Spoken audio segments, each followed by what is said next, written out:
संसार सिनेमा का बातें बाइस्कोप की। बाइस्कोप की बातें।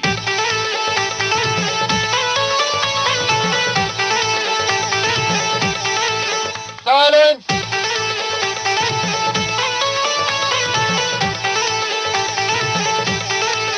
एक्शन। समय नदी के पानी जैसा होता है और आदमी होता है तिनके जैसा। इस तिनके को बहाकर समय की धारा कहां ले जाएगी सो कोई नहीं जानता। परिस्थितियों की मार कई बार ऐसी भी होती है, आदमी का चेहरा बाहर से ही नहीं भीतर से भी नया हो जाता है। समय और परिस्थितियों के हाथों का खिलौना बना हुआ ये आदमी कभी-कभी यूं भी बदल सकता है कि स्वयं भी स्वयं को नहीं पहचान पाए। ऐसा भी समय आ सकता है कि आंखों का खारा जल प्यार की फुलवारी सींचने का काम करे और आंसू फूल बन जाएं। जीवन में ऐसा कहां होता है सो तो मैं ठीक से नहीं बता सकती, लेकिन एक बार सिनेमा के पर्दे पर यह जरूर देखने में आया। उसी देखे हुए का लेखा जोखा आज बाइस्कोप की बातों का विषय है। आज इन बातों को बटोर कर लाए हैं सलीम ए शेख, और हर बार की तरह ये बातें राजलक्ष्मी की मदद से सुना रहे हैं लोकेंद्र शर्मा। तो आइए सुने फिल्म आंसू बन गए फूल की बातें।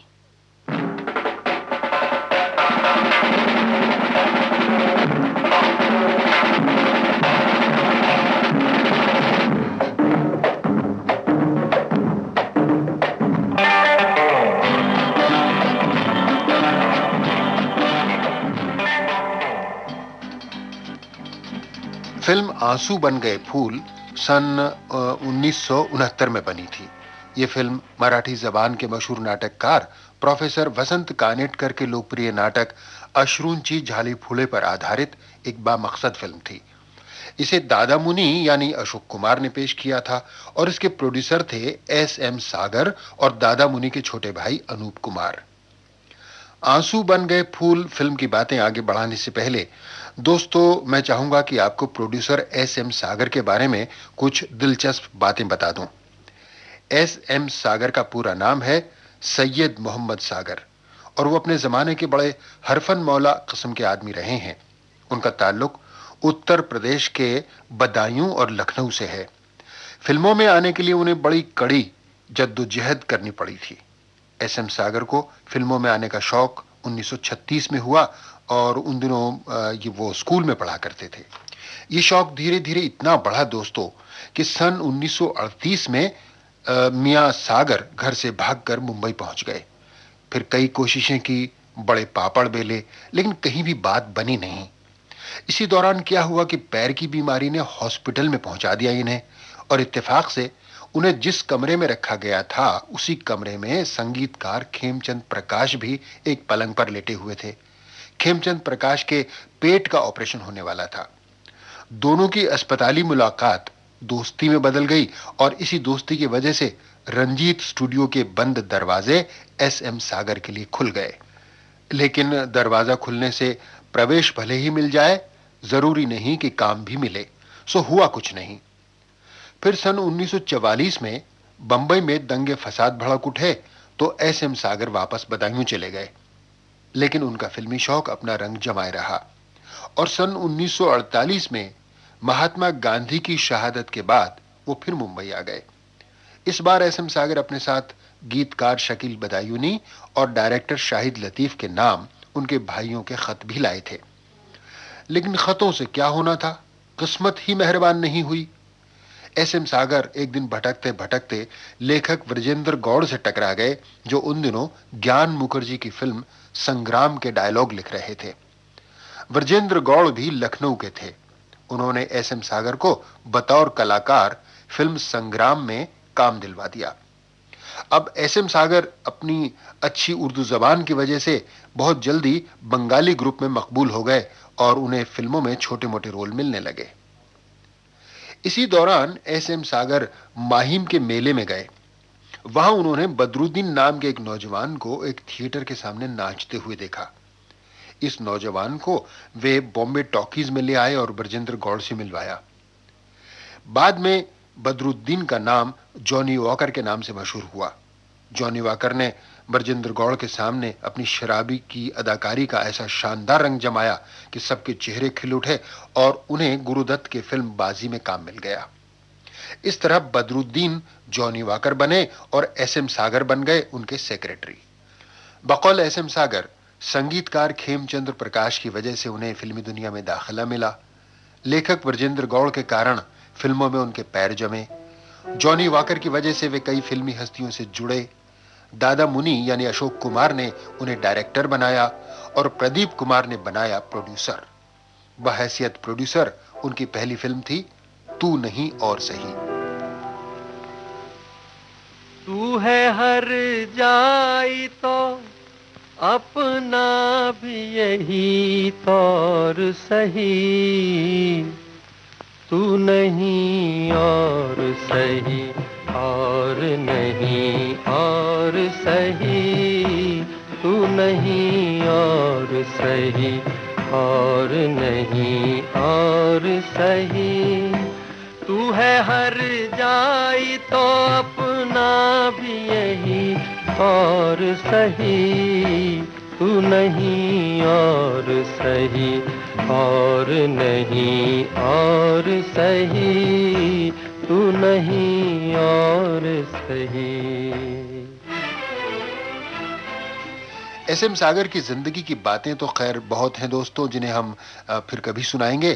फिलहाल हम शुरू करते हैं फिल्म आंसू बन गए फूल की बातें। मेहरबान महबूब दिलबर जाने मन, मेहरबान महबूब दिलबर जाने मन, आज हो जाए कोई दीवानापन, मेहरबान महबूब दिलबर जाने मन। आ आ आ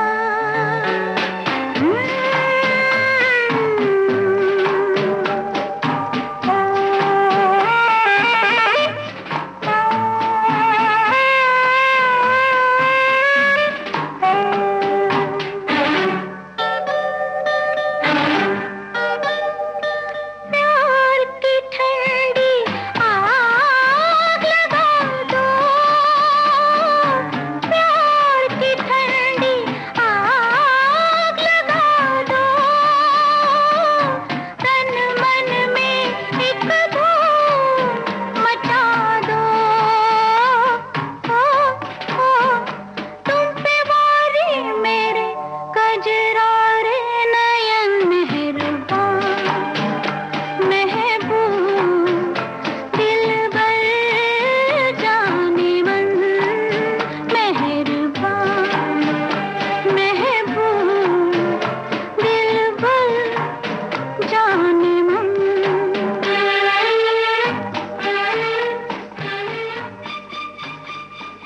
फिल्म आंसू बन गए फूल का शुमार दादा मुनि यानी अशोक कुमार की यादगार और काबिले जिक्र फिल्मों में होता है। दादा मुनि अपने जमाने के बड़े वर्सेटाइल एक्टर रहे हैं। उन्होंने अलग अलग अंदाज में बेशुमार भूमिकाएं की हैं, बड़ी खूबी से की हैं और पर्दे पर उन्होंने बहुत नाम कमाया है। आंसू बन गए फूल में उन्होंने कॉलेज के प्रिंसिपल विद्यानंद सिन्हा का किरदार इतना खूबसूरत निभाया कि उसे पर्दे पर जैसे जिंदा ही कर दिया। हाँ चंद्रशेखर, इतना तो मैं समझ गया कि तुम दियों के दिए हुए कपड़े पहनकर उनका हिसाब किताब लिखकर अपनी लिखाई पढ़ाई कर रहे हो, लेकिन तुम्हारा उद्देश्य क्या है? पढ़ लिख कर तुम क्या करना चाहते हो? सर, मैं पुलिस इंस्पेक्टर बनना चाहता हूँ। क्यों, कोई खास वजह? सर, दुनिया में बहुत कुछ देख सुनकर मैंने यही समझा है कि यहाँ पर भलमनसात का कोई मोल नहीं। यहाँ पर चाहिए सिर्फ दो चीजें, ताकत और रुपए। बहुत खूब, तुमने तो बड़े गुर की बात समझ ली है। यानी रुपए के लिए अगर तुम्हें कोई अन्याय करना पड़े तो वो भी करोगे? रुपया कैसे भी आए सर, कौन पूछता है? सेठ धर्मदास को देखिए ना। सेठ धर्मदास तुम्हारे आदर्श? नहीं सर, मैं सिर्फ एक मिसाल दे रहा था। दरअसल जब मैं एक पुलिस इंस्पेक्टर बन जाऊंगा, मैं उन सबसे निपट लूंगा जिन्होंने मेरे पिताजी का सर्वनाश किया है। क्या करते तुम्हारे पिताजी? मेरे माँ बाप दोनों गुजर चुके हैं। किसी समय कपड़े की आदत थी उनकी, मगर आखिर में सब खोकर उसी पेड़ी पर मुनि भी करते करते मरे। वो इतने भले आदमी थे कि दुनियादारी के मामले में बिल्कुल बेवकूफ थे सर। बेवकूफ थे? और क्या सर, अपने ही नातेदारों और भागीदारों ने उन्हें गड्ढे में ढकेल दिया। तो बेवकूफ क्यों कहते हो? कहो कि गधे थे।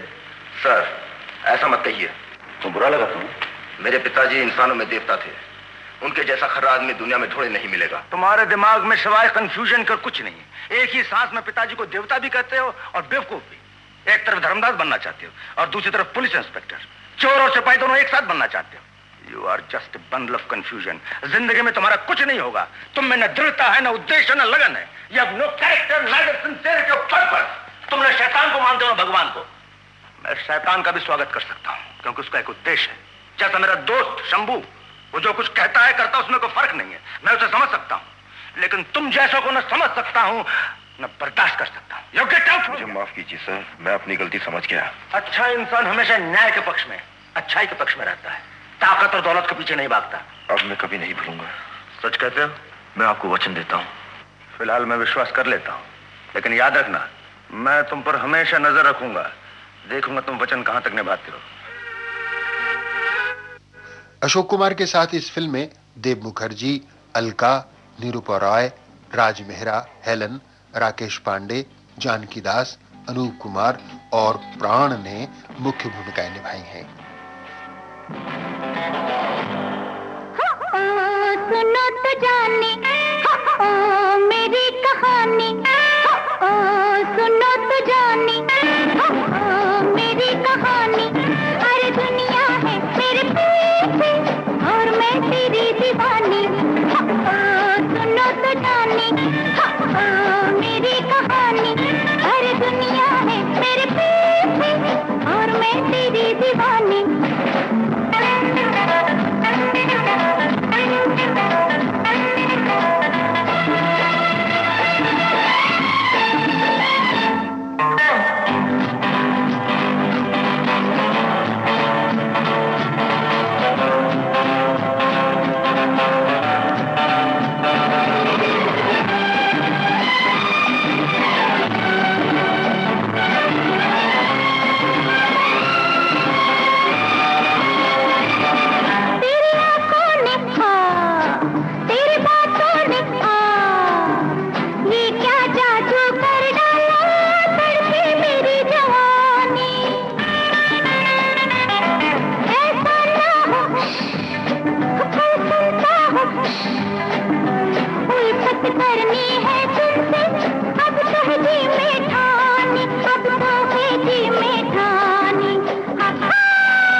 मराठी मंच नाटक आंसू बन गए फूल के हिंदी पर्दे पर उतरने की कहानी खासी दिलचस्प है। हुआ कुछ यूं था कि एस.एम. सागर फिल्म निर्माता और निर्देशक होने के साथ साथ अशोक कुमार के सेक्रेटरी भी हुआ करते थे। यह उन दिनों की बात है जब अशोक कुमार की फिल्मी जिंदगी बहुत मसरूफ थी। उन दिनों उनकी माताजी अपने छोटे बेटे अनूप कुमार को लेकर अक्सर फिक्रमंद रहा करती थीं। उनके दो बेटे यानी अशोक कुमार और किशोर कुमार फिल्मों में अपना मकाम बना चुके थे, लेकिन अनूप कुमार कुछ नहीं बन पाए थे। इसलिए एक दिन माताजी ने एस.एम. सागर को बुलाया और इस बात पर रजामंद किया कि वो अनूप कुमार के साथ एक फिल्म बनाएं ताकि प्रोड्यूसर की हैसियत से अनूप कुमार फिल्मों में अपना मकाम बना सके। एस.एम. सागर इस वक्त तक 2 फिल्में तू नहीं और सही और उस्तादों के उस्ताद प्रोड्यूस कर चुके थे, जिनके डायरेक्टर थे ब्रिज। ब्रिज सदाना का नाम श्रोताओं को बखूबी याद होगा। वे एक कामयाब डायरेक्टर और प्रोड्यूसर थे। किस्मत की बात कि उनका अंत एक बहुत बड़ी ट्रेजेडी के साथ हुआ। बहरहाल एस.एम. सागर की तीसरी फिल्म थी सरहदी लुटेरा। सरहदी लुटेरा में उन्होंने राइटर सलीम जावेद वाले सलीम को प्रिंस सलीम के नाम से बतौर हीरो पेश किया था। इस फिल्म में शेख मुख्तार भी थे। खैर, बात हो रही थी फिल्म आंसू बन गए फूल की, तो अशोक कुमार की माताजी की इच्छा के अनुसार एस.एम. सागर ने दादा मुनि से बात की। उन्होंने अपनी माताजी की बात रखते हुए अनूप कुमार प्रोडक्शंस नाम की एक कंपनी बनवाई और एस.एम. सागर को अनूप कुमार के साथ पार्टनरशिप में फिल्म बनाने को कहा। जाहिर है एस.एम. सागर राजी हो गए। अब तलाश शुरू हुई एक अच्छी सी कहानी की। उन दिनों प्रोफेसर वसंत कानेटकर का मराठी नाटक अश्रूंची झाली फुले मराठी स्टेज पर खूब धूम मचा रहा था और चारों तरफ उसके चर्चे हो रहे थे। एस.एम. सागर ने उस पर फिल्म बनाने का इरादा किया और अशोक कुमार को भी एक दिन ये नाटक दिखाने के लिए ले गए। नाटक अशोक कुमार को भी बेहद पसंद आया और उन्होंने अपनी रजामंदी दे दी। लेकिन जब प्रोफेसर कानेटकर से बात हुई तो उन्होंने बताया कि उनसे पहले दारा सिंह 10,000 रुपए में उनसे हिंदी फिल्म बनाने के राइट्स ले चुके हैं। उलझन आन पड़ी। बहरहाल एस.एम. सागर हौसला करके दारा सिंह से मिले और अपनी बात कुछ इस तरह रखी कि उन्होंने अनूप कुमार प्रोडक्शंस को राइट्स दे दिए और यूं कहानी एस.एम. सागर के हाथ आ गई। अब बात चली डायरेक्टर की, जो इस बामकसद और जज्बाती कहानी को खूबसूरत ढंग से बना सके। बकौल एस.एम. सागर, दादा मुनि चाहते थे कि निर्देशक सत्येन बोस को लिया जाए, जबकि वो खुद ऋषिकेश मुखर्जी या असित सेन को लेने के हक में थे। लेकिन दादा मुनि माने नहीं और इस तरह सत्येन बोस को डायरेक्टर ले लिया गया। फिल्म की पटकथा लिखने की जिम्मेदारी निबेंदु घोष को सौंपी गई। संवाद गोविंद मुनीस ने लिखे और संगीतकार लक्ष्मीकांत प्यारेलाल की दिलकश धुनों पर पहली बार गीत लिखने का अवसर मिला नए शायर ताज भोपाली और गोविंद मुनीस को।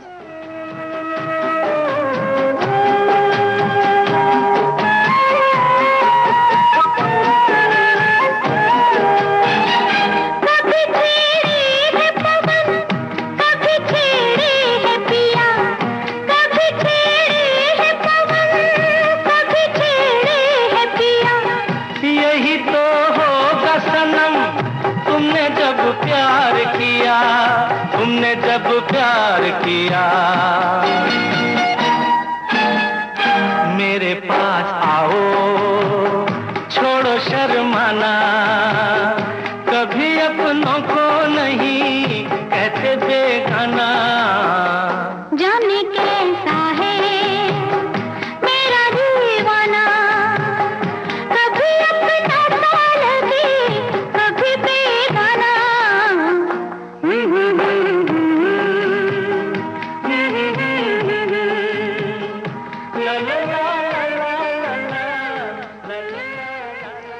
इस फिल्म की कहानी सेठ दुर्गा प्रसाद कॉलेज के साथ शुरू होती है। इस कॉलेज के प्रिंसिपल यानी विद्यानंद सिन्हा यानी अशोक कुमार बड़े उसूल परस्त आदमी हैं, मगर स्वर्गवासी सेठ दुर्गा प्रसाद का बेटा धर्मदास एक लालची और खुदगर्ज आदमी है। कॉलेज के मामलात को वो अपनी मर्जी के मुताबिक चलाना चाहता है, इसलिए उसकी अक्सर प्रिंसिपल विद्यानंद से ठनी रहती है।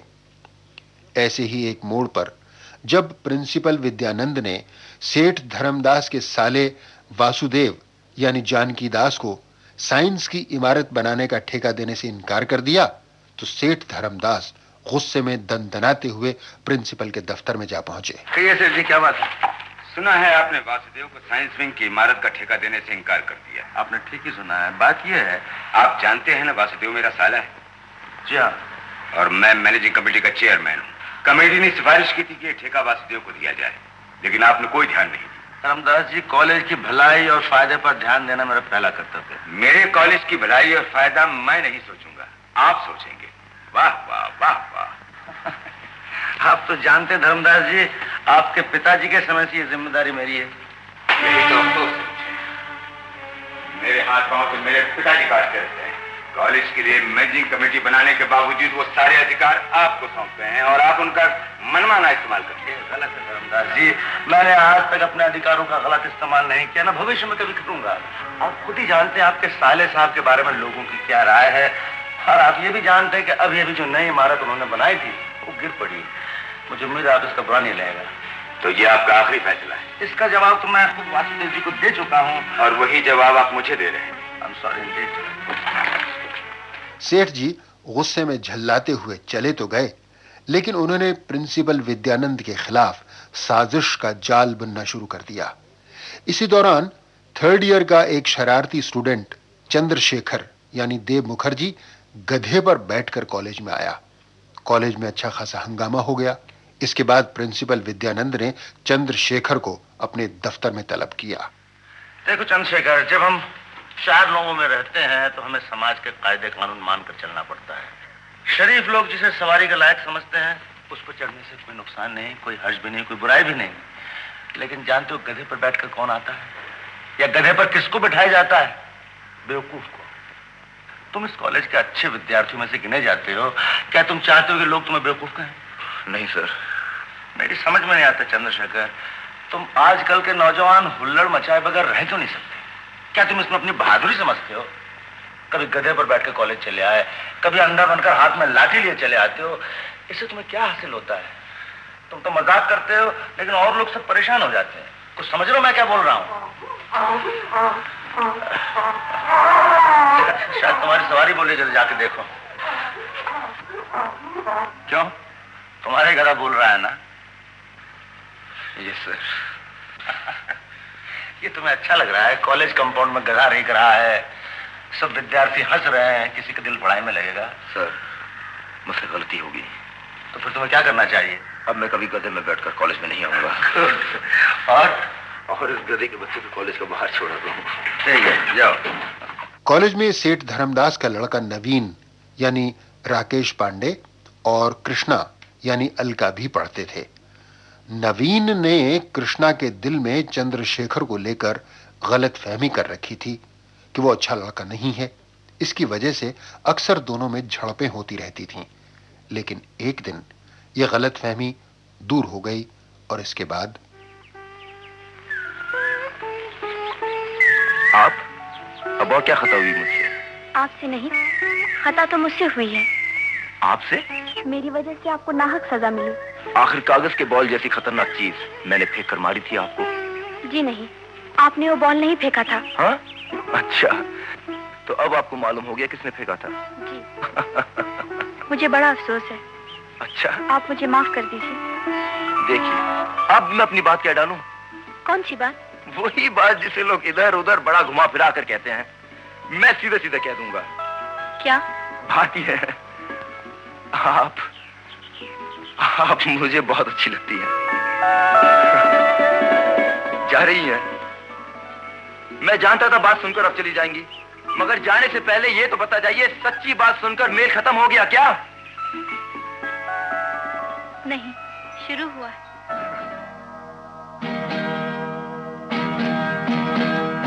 जाने कैसा है मेरा दीवाना, कभी अपना सा लगे कभी बेगाना।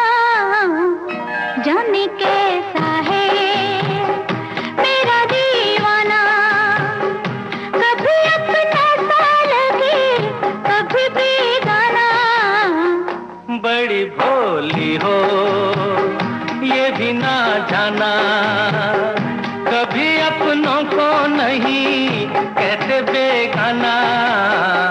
बड़ी भोली हो।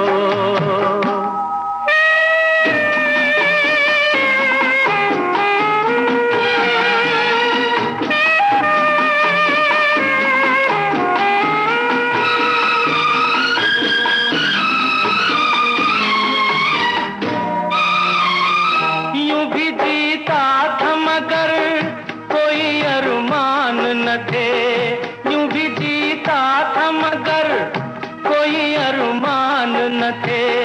जब तक आप मेरे दिल के मेहमान न थे, दिल के मेहमान न थे। तुमसे महका है मेरा वीराना, कभी अपनों को नहीं कहते बेगाना। जाने कैसा है मेरा दीवाना, कभी अपना सा लगे कभी बेगाना। जाने कैसा है। हो आ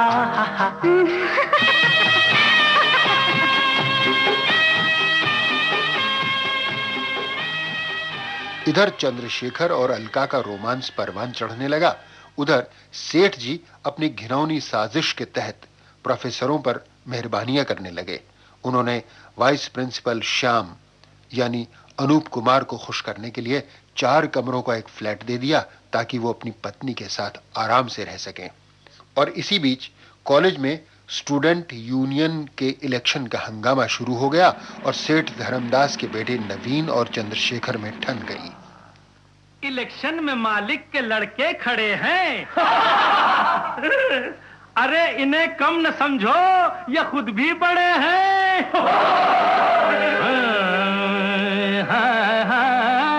इनके सिवा वोट का हकदार कौन है? इनसे लड़े चुनाव वो गद्दार कौन है? जिए राजा जिए।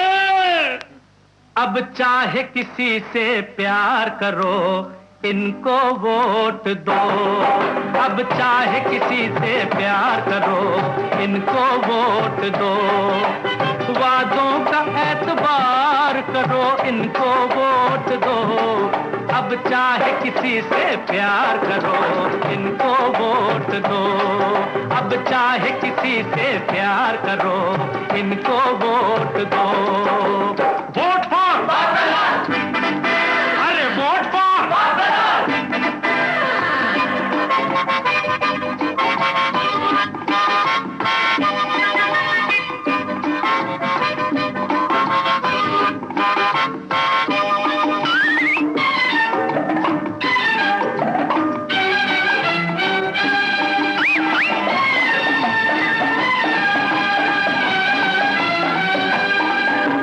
शहर भर में जितने हैं अखबार इनके हैं, डेली डब्बा, रोज नामचा, पीला पर्चा।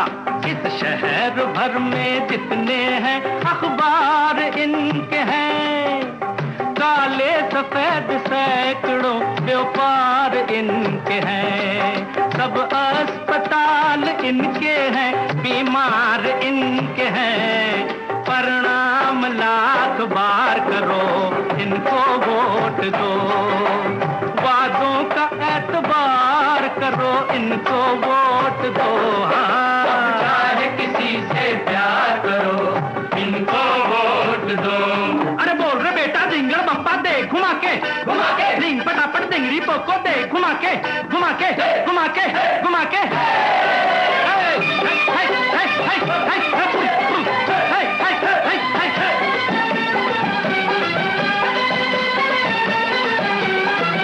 हर चीज इनकी दास है, हर शय गुलाम है। अजी चांदी का जूता इनके पास है। हर चीज इनकी दास है, हर शय गुलाम है। जिंदा इन्हीं के दम से शराफत का नाम है। लोगों के दिल खरीदना बस इनका काम है। अरे कुछ तो ख्याल यार करो, इनको वोट दो। वादों का एतबार करो, अरे वादों वादों वादों का वादों का एतबार। वादों का एतबार करो, अरे इनको वोट दो। हाँ, चाहे किसी से प्यार करो, इनको वोट दो। अब चाहे किसी से प्यार करो, इनको वोट दो। वोट फॉर बरकरार, अरे वोट फॉर बरकरार। अरे बोल रहे बेटा, जिंगल पापा दे घुमा के दिन पटापट बिगड़ी पोको दे घुमा के बोल रहे।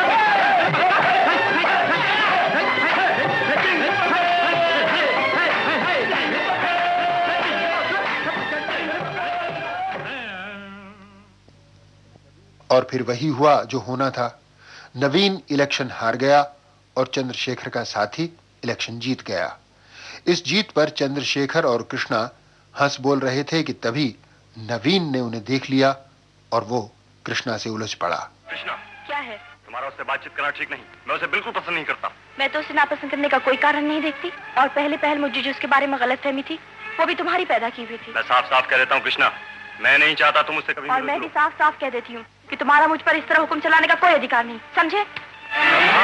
छोड़ो मेरा हाथ नवीन। नहीं, चलो तुम कहो तो मेरी बात मानो। नहीं, छोड़ो। नवीन, ये क्या हो रहा है? कृष्णा का हाथ छोड़ दो। चंदू, हमारी आपस की बातचीत में मत पड़ो। छोड़ दो हाथ।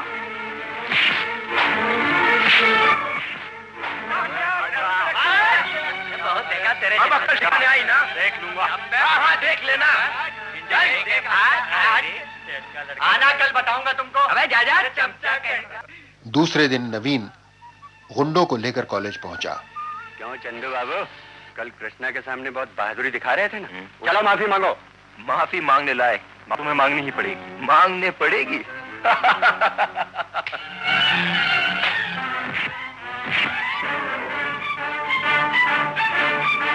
दादागिरी करता है। नहीं छोड़ूंगा।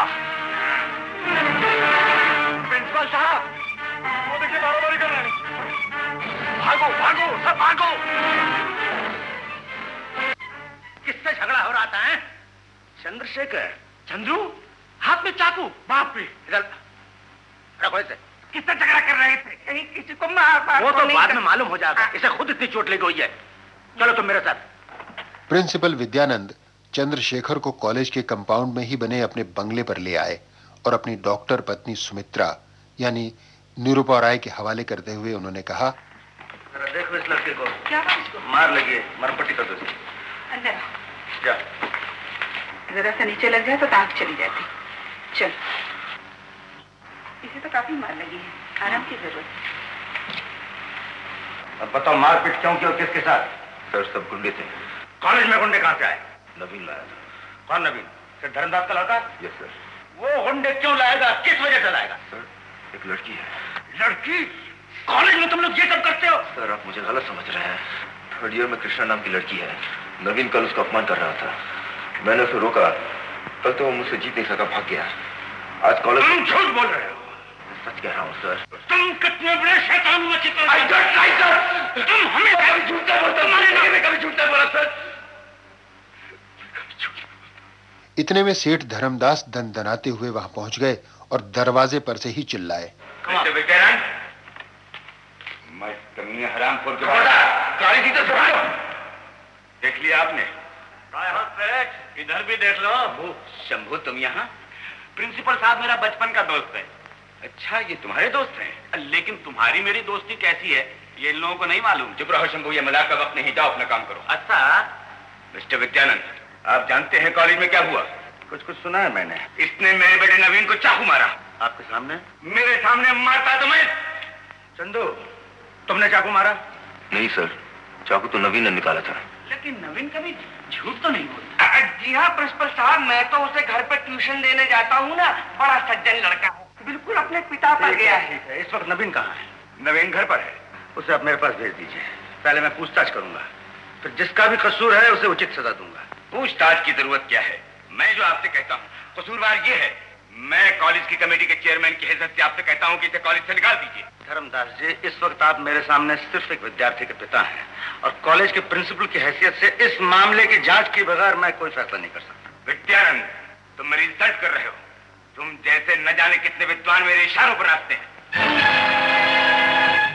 मैं उन टुकड़खोरों में से नहीं हूँ सेठ जी, समझे आप? विद्यानंद, मुझसे दुश्मनी मोल लेने का नतीजा तुम नहीं जानते। मैं तुम जैसे नमक हराम कुत्तों को जब शंभू, सेठ जी को बाहर रास्ता दिखा दो। सेठ धर्मदास अपमान से धमकते हुए चले गए।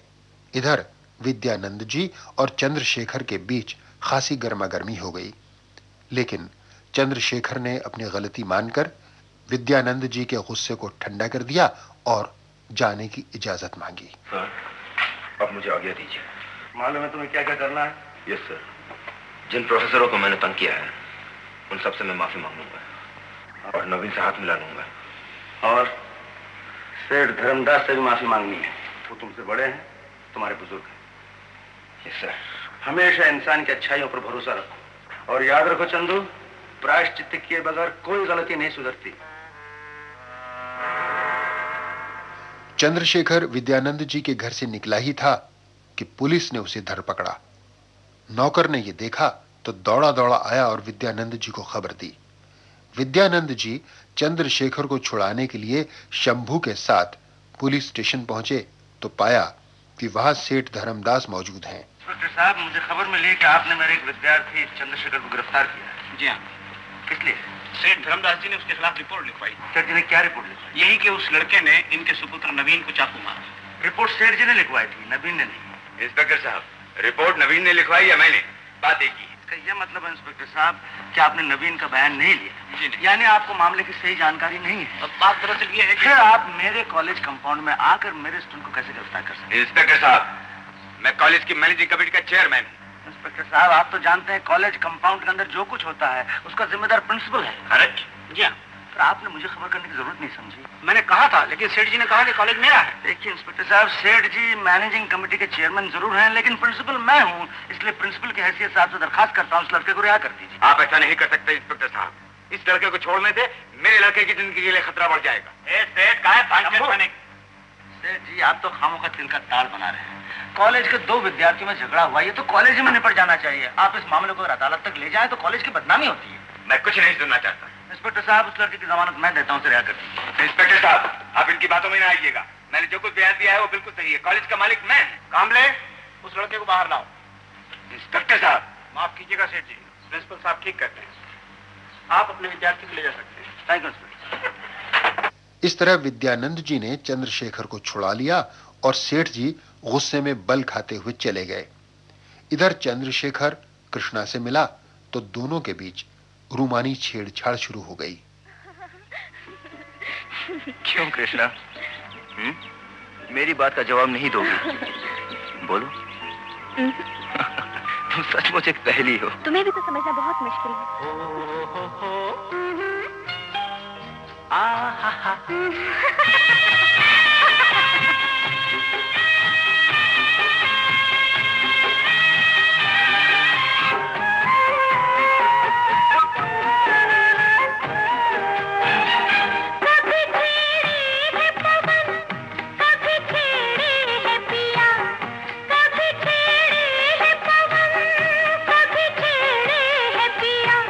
यही तो होगा सनम, तुमने जब प्यार किया, तुमने जब प्यार किया।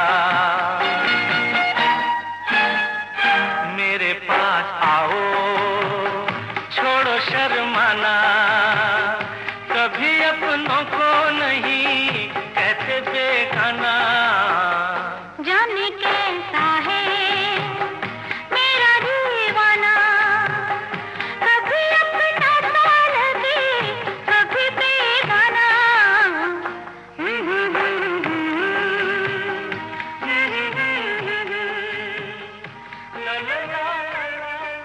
कृष्णा और चंद्रशेखर का प्यार भरा गीत अभी जारी ही था कि कृष्णा के पिताजी ने दोनों को देख लिया। कृष्णा, चलो गाड़ी में बैठो। जी पिताजी, मैं कहता हूँ वैसा करो। चल जल्दी। इधर आओ। आइंदा कभी कृष्णा से बात की तो नतीजा अच्छा ना होगा।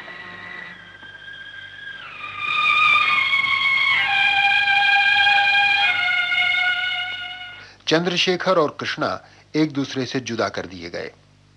वक्त गुजरता चला गया। चंद्रशेखर ने अपनी तालीम पूरी कर ली और पुलिस डिपार्टमेंट में नौकरी की अर्जी भेजी।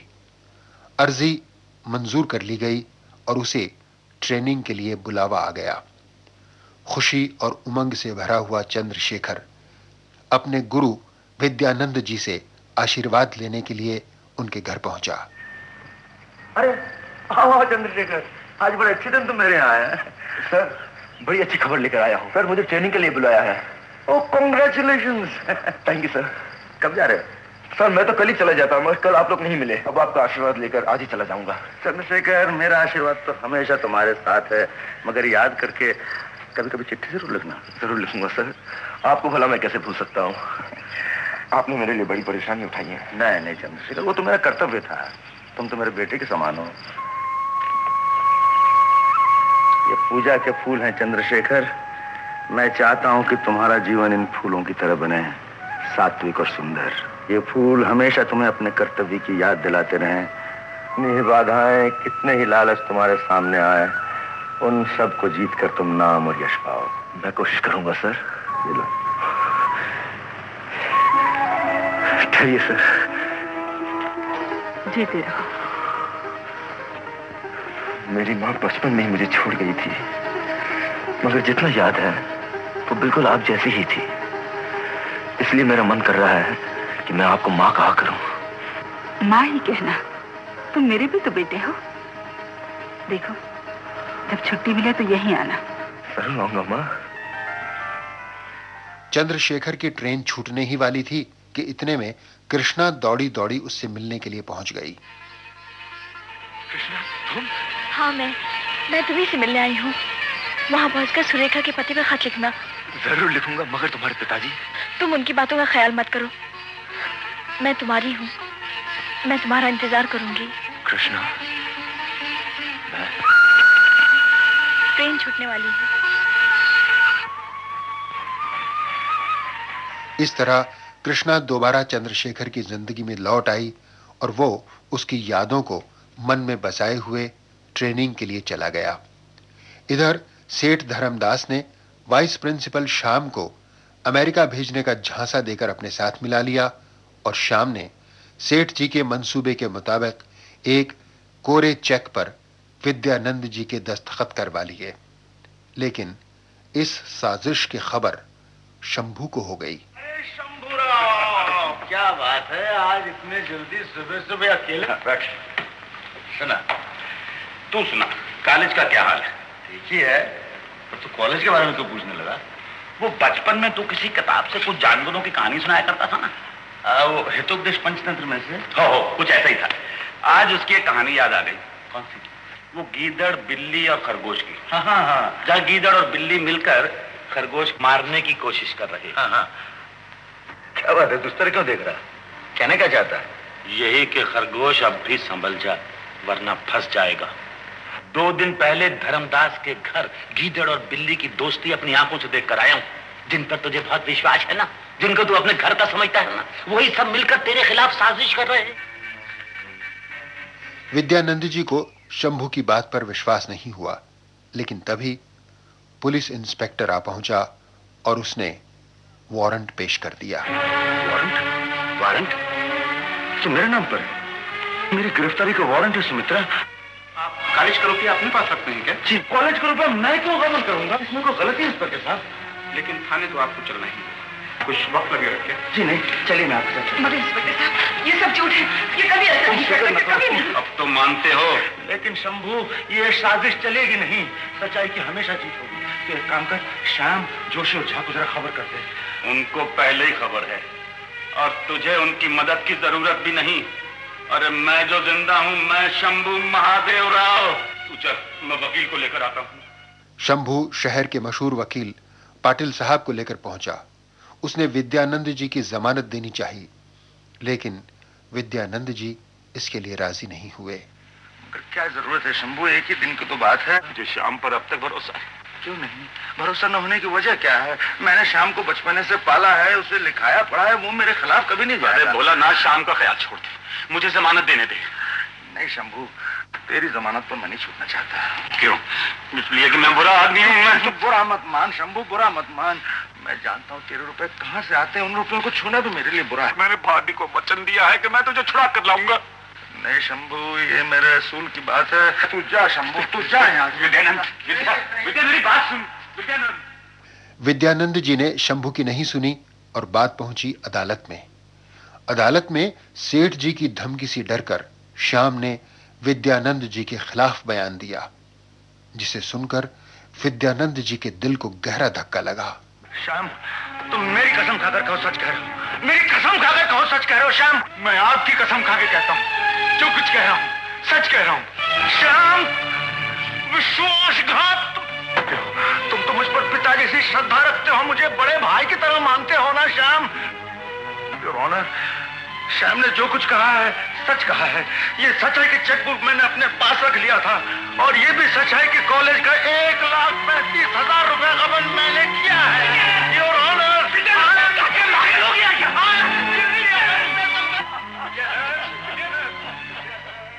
विद्यानंद जी को सजा हो गई। उनके दोस्त शंभू और पत्नी सुमित्रा हाई कोर्ट में अपील करने की तैयारी करने लगे, लेकिन विद्यानंद जी ने कागजात पर दस्तखत करने से इनकार कर दिया। ये सब करके क्या फायदा सुमित्रा? मैं फैसला किया है कि समाज ने मुझे जहां पहुंचा दिया है वहीं रहूंगा, जो बना दिया वही बनकर रहूंगा। ये तुम क्या कहते हो? ठीक कर रहा हूं सुमित्रा। शतरंज की बाजी मैं ईमानदारी से खेलता रहा, लेकिन धर्मदास की बेईमान चालों ने मुझे हरा दिया। अब मैं भी धर्मदास की तरह खेलकर देखूंगा कि नहीं सुमित्रा, मेरी उस जिंदगी में तुम्हारे लिए कोई जगह नहीं है। मुझसे कभी मिलने की कोशिश न करना, कभी। समय चक्र घूमता रहा। चंद्रशेखर पुलिस इंस्पेक्टर बन गया। कृष्णा के पिताजी ने अपनी बेटी की खुशी की खातिर उसकी शादी चंद्रशेखर के साथ कर दी, और इधर देखते ही देखते विद्यानंद जी की सजा पूरी हो गई। विद्यानंद जी जेल से बाहर आए और सेठ धर्मदास से बदला लेने के लिए शंभू के साथ मिलकर जुर्म की दुनिया के खिलाड़ी बन गए।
विद्यानंद जी ने सेठ धर्मदास को चोट पर चोट पहुंचाई, उसके गैर कानूनी काले धंधों को चौपट कर दिया, और जब वो मुकाबले पर आया तो उसके बेटे नवीन को किडनैप कर लिया। ये तो नवीन का चेला है, तुम्हारे पास कहां से आया? वो तो सूरत में है, कल रात वापस आने वाला था ना। आया? पुलिस स्टेशन ऐसे बहुत दूर नहीं है सेठ जी, जाइए वहीं पूछिए। लेकिन उसे क्यों पकड़ रखा है?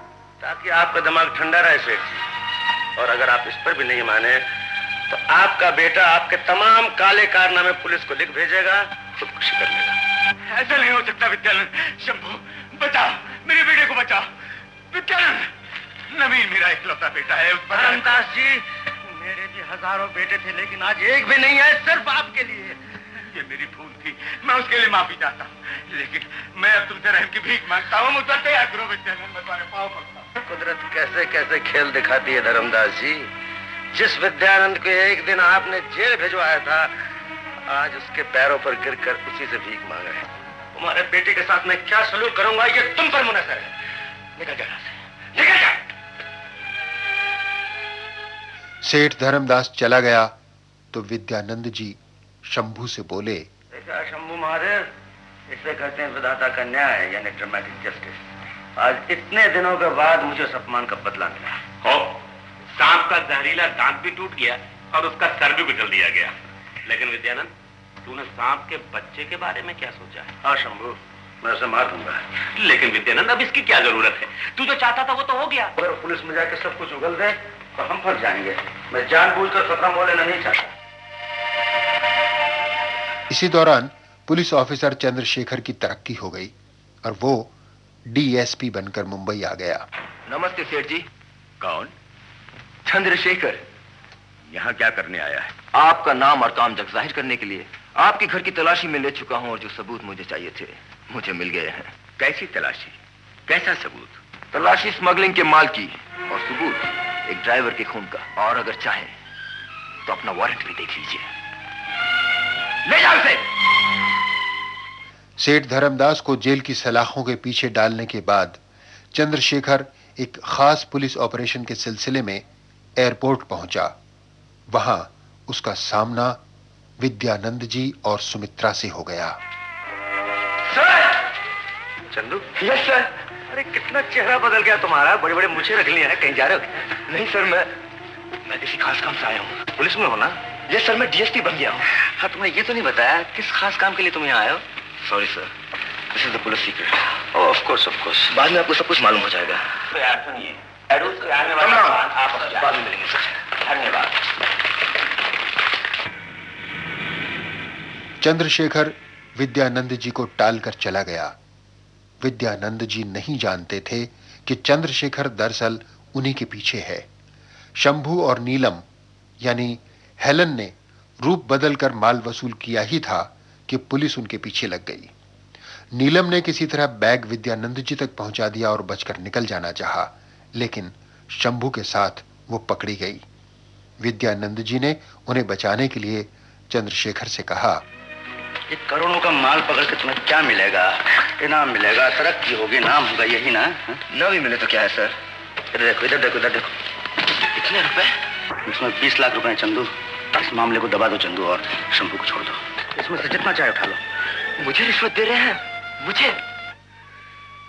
इस नौकरी में मुझे कई बार बड़े से बड़े लालच दिए गए हैं, मगर हर बार आपकी याद करके, आपको दिए हुए अपने वचन की याद करके मैंने उन सबको ठुकरा दिया है सर। मैं भूल गया था चंदू, मैं भूल गया था कि कर्तव्य के रास्ते में मुझे बाधाओं से लड़ना चाहिए था। मुझे इस बात की खुशी है तुम नहीं भूले चंदू। मुझे इस बात की भी खुशी है कि तुम मुझ पर अब भी वही श्रद्धा रखते हो, अब भी मुझे वैसा ही मानते हो। तुम अपना कर्तव्य करो, लेकिन किसी निर्दोषी को दोषी मत साबित करो। आप क्या कहना चाहते हैं? क्या सर? मैं ये कहना चाहता हूँ चंदू कि तुम्हारा आसामी शंभू नहीं है, तुम्हारा आसामी मैं हूँ। मुझे गिरफ्तार नहीं कर सकता, मैं ये मान नहीं सकता सर, मैं ये मान नहीं सकता। तुम रो रहे चंदू? रो लो, रो लो। तुम्हारे इन आंसू में ही भविष्य की आशा है। जिंदगी को इन फूलों की जरूरत है जो हमेशा हमेशा महकते रहे। Yes me boy, come on, arrest me. Yes sir. शाबाश चंदू, शाबाश। आज मैं गर्व से कह सकता हूं कि अपने हजारों विद्यार्थियों में से मैंने एक को तो सच्चा इंसान बनाया। मेरे लगाए हुए पौधों में से एक तो अमृत बेल निकली। आज चंदू ने मेरी श्रद्धा, मेरा विश्वास मुझे वापस दे दिया है। अब किए की सजा पाने का मुझे कोई अफसोस नहीं। मेरा आशीर्वाद हमेशा तुम्हारे साथ है चंदू, मेरा आशीर्वाद हमेशा तुम्हारे साथ है।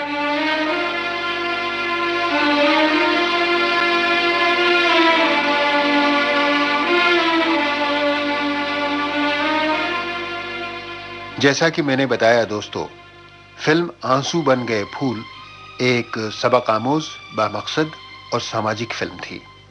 सन 1969 में यह फिल्म रिलीज हुई थी। बसंत कानेटकर की अच्छी कहानी, अशोक कुमार, प्राण देव मुखर्जी, राज मेहरा और हेलन की उम्दा किरदार निगारी और सत्येन बोस के सुलझे हुए डायरेक्शन की वजह से बेहद पसंद की गई थी। लेकिन इस फिल्म का संगीत बहुत ज्यादा पसंद नहीं किया गया था। सिर्फ एक गाना लोकप्रिय हुआ था।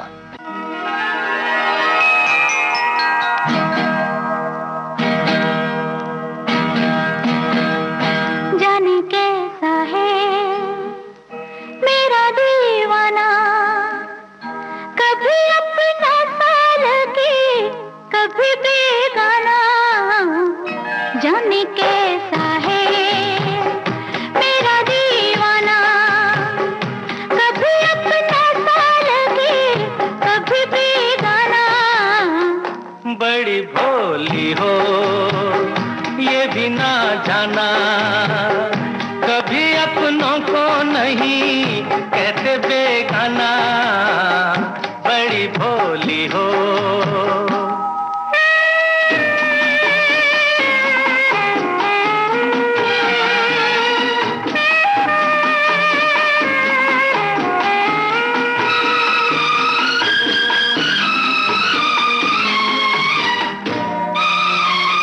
यूं भी जीता था मगर कोई अरमान न थे, यूं भी जीता था मगर कोई अरमान न थे। जब तक आप मेरे दिल के मेहमान न थे, दिल के मेहमान न थे। तुमसे महका है मेरा वीराना, कभी अपनों को नहीं कहते बेगाना। जाने कैसा है मेरा दीवाना, कभी अपना सा लगे कभी बेगाना। जाने कैसा है। हो आ हा हा।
फिल्म आंसू बन गए फूल के बारे में दो और बातों का जिक्र करना जरूरी है।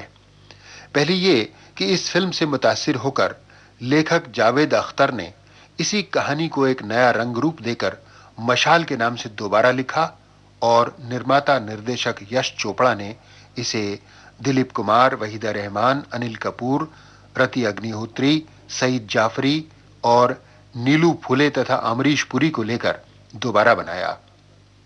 दूसरी खास बात यह है कि आंसू बन गए फूल की कामयाबी के बावजूद अनूप कुमार प्रोड्यूसर की हैसियत से कोई मकाम नहीं बना सके, लेकिन हां एसएम सागर के कदम जम गए और उन्होंने डायरेक्टर की हैसियत से अधिकार, राखी और हथकड़ी, निर्दोष, प्रेम संदेश और मैं कातिल हूं जैसी फिल्में बनाई।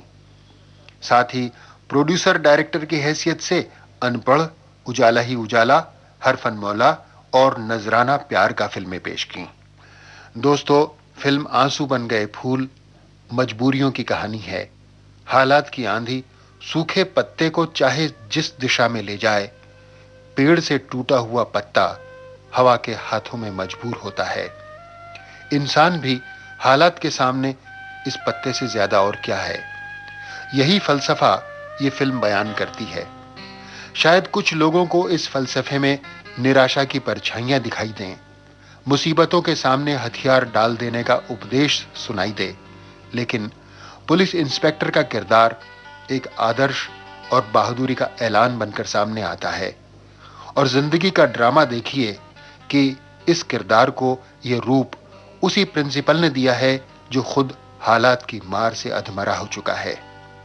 बहरहाल, कहानियां अलग अलग लोगों को अलग अलग संदेश दे सकती हैं, लेकिन अच्छी फिल्में लंबे समय तक याद बेशक आती हैं। आंसू बन गए फूल भी एक यादगार फिल्म है।